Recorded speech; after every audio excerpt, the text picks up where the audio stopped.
So this unit must know that it's about to go because I don't even have the key in, right? And I can't turn it off. Go off. That's the off button. There's no key. There's no key in right now. So anyway, let's get to it. Well, I can't get it off, so we're just going to unplug it once we get there. You have these little tabs in here. It's hard to see. What the heck? Who's calling? This is ruining the video. I don't know.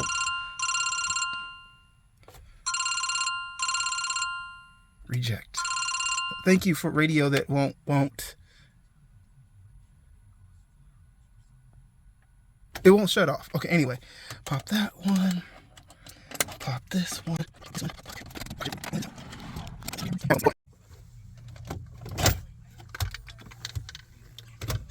Huh. Nice.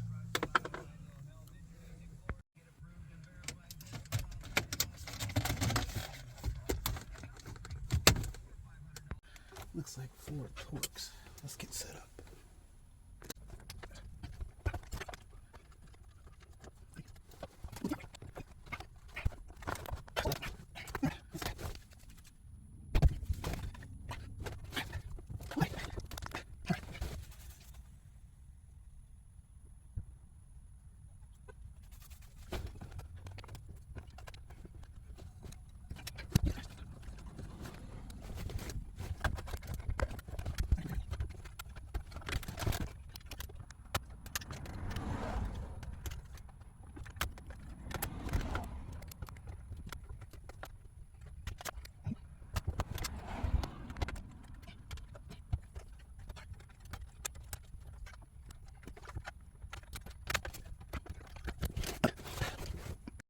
Alright, so now that I had a chance to install this and I got a chance to kind of get used to it, I just want to show you how quickly things work for it. It's very fast. Like the response time as far as recentering itself, if you want to go full screen this, I think you either tap on it or you click on that, does it full screen, and it allows you to pinch and zoom and do all that and recenter as necessary.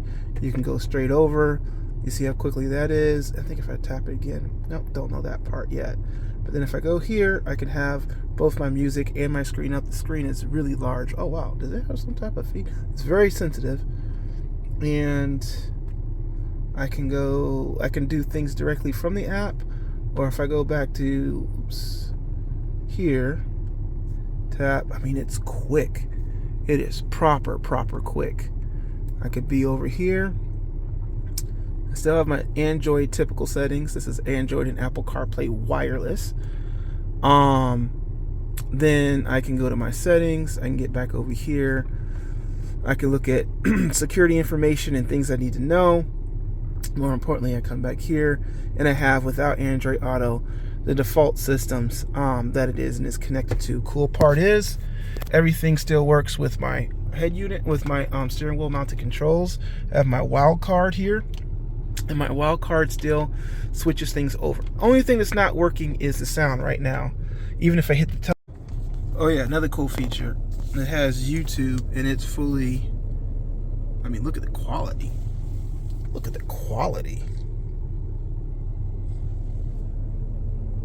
Super fast refresher rate.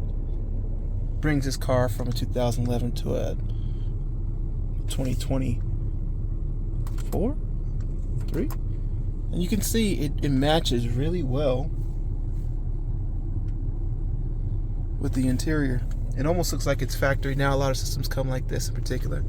And it sits over the vents. It relocates the vents down at the bottom. Super cool.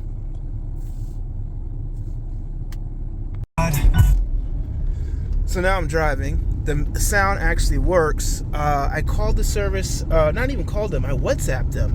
And it within a matter of like minutes this is from China, this is from ALIEXPRESS, and started talking to me back and forth, asked me to send pictures. I sent pictures. He told me the exact wire that needed to be spliced. It was only one wire that had to be spliced, and I think that is because I had an amplifier system with this one, even though it's not a Bose. And let me tell you something, I am so pleased with this product. Android Auto, Apple CarPlay wireless, and it's crisp, and it's fast. It's worth every penny. It takes this 2011 and it makes it feel like a brand new car, a brand new paid off car. You guys, the Cayennes did not change that much.